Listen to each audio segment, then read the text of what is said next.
അപ്പോഴേ ഈ crane folding നേരെ എങ്ങനെ സ്കോർപ്പിയനിലേക്ക് പോകുമെന്ന് നോക്കാം. അപ്പോൾ ഇതിന് ഞാൻ യൂസ് ചെയ്യുന്നത് സ്ക്വയർ ഷേപ്പിലുള്ള പേപ്പർ. ആദ്യം ഒരു ട്രയാങ്കിൾ ഉണ്ടാക്കുന്നു, അത് കഴിഞ്ഞ് തിരിച്ച് വെച്ച് അടുത്ത സൈഡും ഒരു ട്രയാങ്കിൾ ഉണ്ടാക്കുന്നു.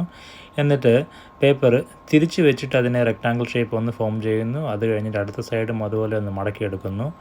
എന്നിട്ട് നമ്മൾ പേപ്പർ ഓപ്പൺ ചെയ്യുമ്പോഴത്തേക്കും ഈ ഒരു ഷേപ്പ് കിട്ടും. ഇതിനെ നമ്മൾ മറ്റേ വീഡിയോ കണ്ട പോലെ മുകളിലോട്ട് ഒന്ന് ഫോൾഡ് ചെയ്യുന്നു, അടുത്ത സൈഡ് ഫോൾഡ് ചെയ്യുന്നു, തിരിച്ച് വെച്ച് രണ്ട് സൈഡും ഒരേപോലെ ഫോൾഡ് ചെയ്തതിന് ശേഷം ഇതിനെ ഇങ്ങനെ നമ്മൾ തുറന്ന് വെച്ചിട്ട് ഈ ഡയമണ്ട് ഷേപ്പ് നമ്മളിങ്ങനെ ആക്കിയെടുക്കുന്നു.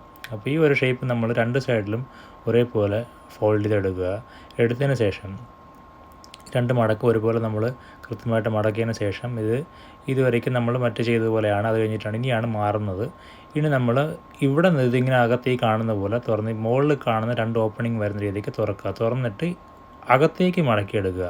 രണ്ട് സൈഡും അകത്തേക്ക് മടക്കിയെടുത്തതിന് ശേഷം ഇത് വീണ്ടും തുറന്ന് ഇതിൻ്റെ കൈ വരുന്ന ഭാഗം അത് വീണ്ടും തുറന്നതിന് ശേഷം അത് വീണ്ടും ഒരു ചെറുതായിട്ട് രീതിക്ക് രണ്ട് സൈഡും ഒരേപോലെ മടക്കിയെടുക്കുക. ഈ കാണുന്ന പോലെ രണ്ട് സൈഡും മടക്കിയെടുത്ത് കഴിഞ്ഞാൽ ഇതിൻ്റെ കൈയായി ഇത് നമ്മളത് അകത്ത് വെച്ച് മടക്കി രണ്ട് ഫോൾഡിങ് എടുക്കുക. അടുത്ത് വീണ്ടും ഒന്നും കൂടെ മടക്കി ഒരു ചെറിയൊരു ഫോൾഡിങ് കൊടുക്കുക.